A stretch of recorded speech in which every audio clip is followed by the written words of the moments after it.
Bonjour tout le monde, je suis Antoine. Gabriel, j'ai attendu toute la semaine pour te raconter ce qui pourrait être l'expérience la plus étrange de ma vie.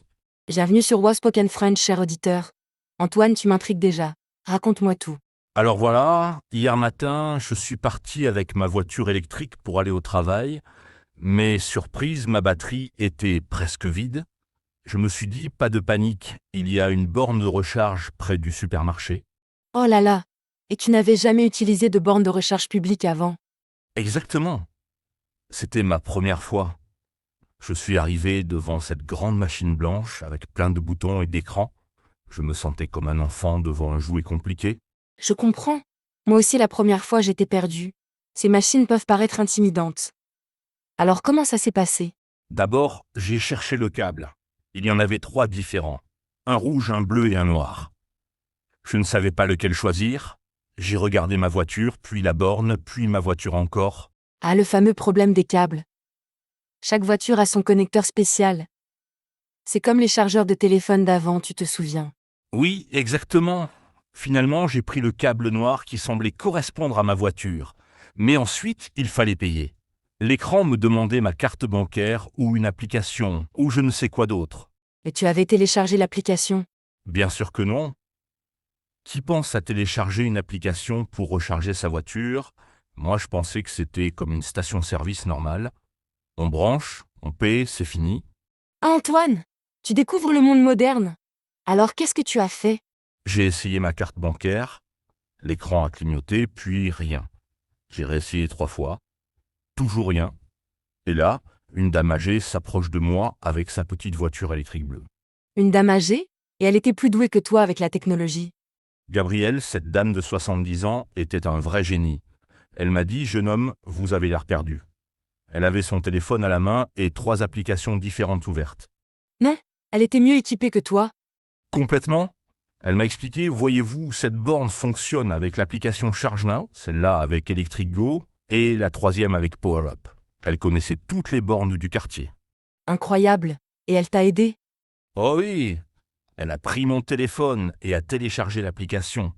Elle a créé mon compte, ajouté ma carte bancaire, et en 2 minutes, ma voiture était en train de se recharger. Quelle gentillesse! Mais l'histoire ne s'arrête pas là, j'imagine. Tu as raison. Pendant que ma voiture se rechargeait, nous avons commencé à parler.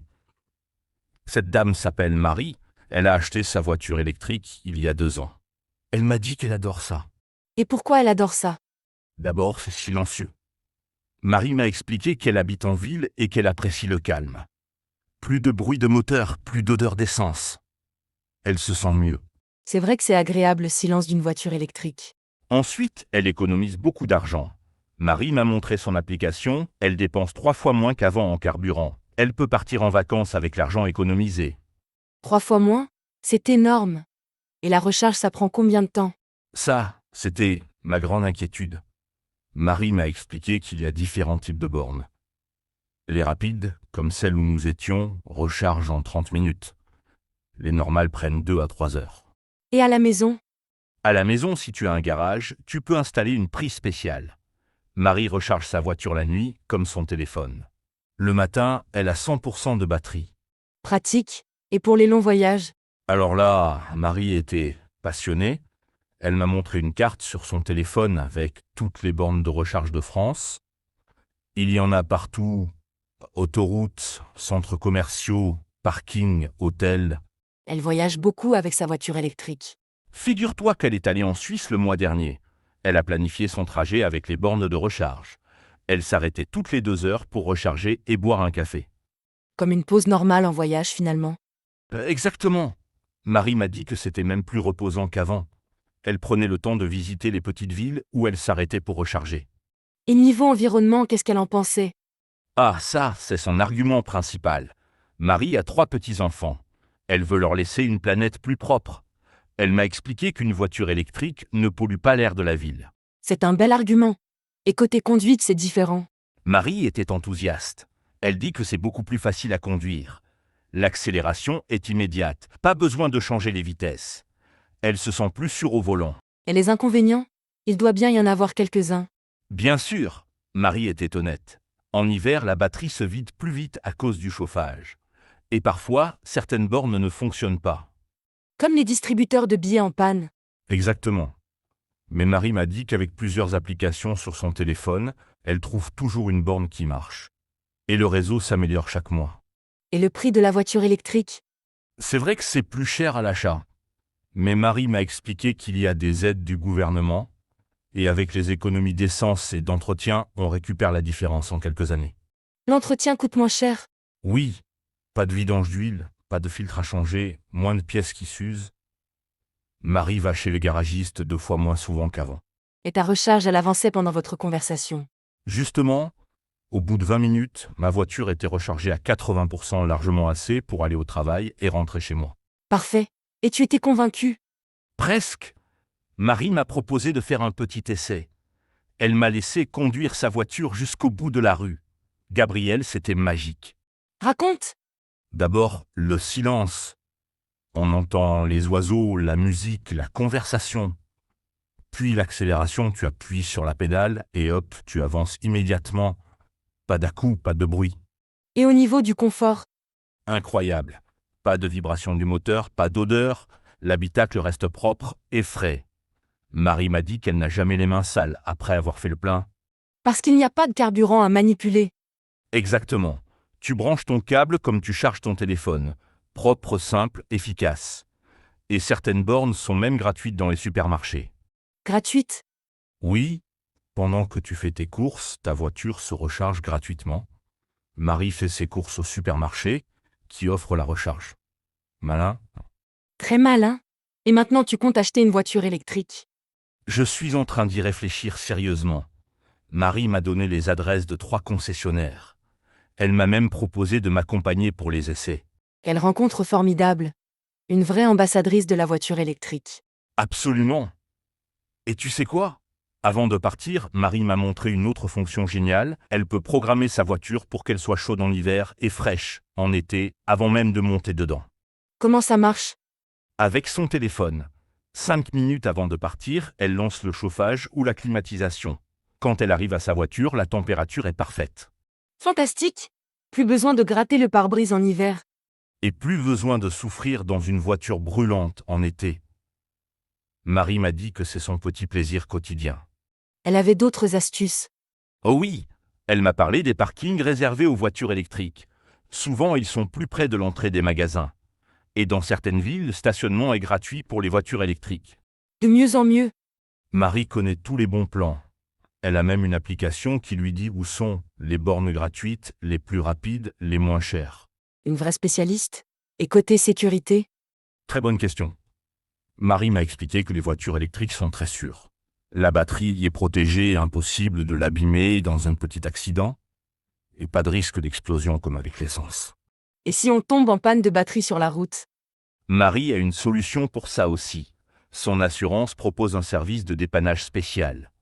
Ils viennent avec une batterie mobile pour la dépanner, ou ils l'emmènent à la borne la plus proche. Tout est prévu. Et les enfants, ils aiment ça. Marie m'a dit que ses petits-enfants adorent. Ils trouvent ça amusant de brancher la voiture. Et ils sont fiers de dire que mamie protège la planète avec sa voiture magique. C'est mignon. Et au niveau du bruit pour les voisins? Justement, Marie habite dans un immeuble. Avant, ses voisins se plaignaient quand elle démarrait tôt le matin. Maintenant, personne ne l'entend partir ou arriver. Un avantage auquel on ne pense pas toujours. Et elle m'a parlé d'une autre chose intéressante. Elle peut vendre l'électricité de sa voiture à sa maison. Quand il y a des coupures de courant, sa voiture devient une batterie géante. Incroyable. La voiture devient une source d'énergie. Oui, Marie m'a expliqué qu'avec la batterie de sa voiture, elle peut alimenter sa maison pendant 3 jours. C'est rassurant en cas de problème. Et elle a eu des problèmes avec sa voiture électrique. Très peu. Une fois, une borne était en panne et elle a dû chercher une autre. Une autre fois, par grand froid, elle a eu moins d'autonomie que prévu. Mais rien de grave. Et maintenant, elle ne regrette pas son choix. Pas du tout. Marie m'a dit qu'elle ne pourrait plus revenir à une voiture à essence. C'est comme passer du téléphone fixe au portable, impossible de faire marche arrière. Belle comparaison. Et toi, tu es convaincu maintenant? Presque. Je vais commencer par tester quelques voitures électriques. Marie m'a donné le contact d'un loueur qui propose des essais de week-end. Excellente idée. Et tu vas garder contact avec Marie? Bien sûr, elle m'a invité à rejoindre un groupe de propriétaires de voitures électriques. Ils organisent des sorties et partagent leurs bons plans. Une vraie communauté? Et tes collègues au travail, qu'est-ce qu'ils en pensent? Hier, j'ai raconté mon aventure au bureau. 3 collègues m'ont dit qu'ils y pensaient aussi. On va peut-être organiser une sortie groupe pour essayer des voitures électriques ensemble. Formidable. Marie aurait été fière de toi. Tu deviens un ambassadeur à ton tour. C'est vrai. Et tu sais, Gabriel, cette rencontre m'a rappelé quelque chose d'important. Il ne faut jamais hésiter à demander de l'aide. Les gens sont souvent plus gentils qu'on ne l'imagine. Absolument. Et cette histoire montre aussi que l'âge n'a rien à voir avec la technologie. Marie était plus moderne que toi. Exactement. Elle m'a donné une belle leçon d'humilité. Et maintenant, chaque fois que je vois quelqu'un en difficulté devant une borne de recharge, je vais l'aider. Parfait. Tu perpétues la gentillesse de Marie. Et nos auditeurs, qu'est-ce que tu leur conseilles? De ne pas avoir peur de la nouveauté. Si une dame de 70 ans peut maîtriser parfaitement une voiture électrique, nous pouvons tous y arriver. Il suffit d'essayer. Excellent conseil.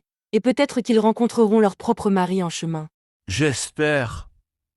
Ces rencontres inattendues sont souvent les plus enrichissantes. On apprend, on partage, on découvre.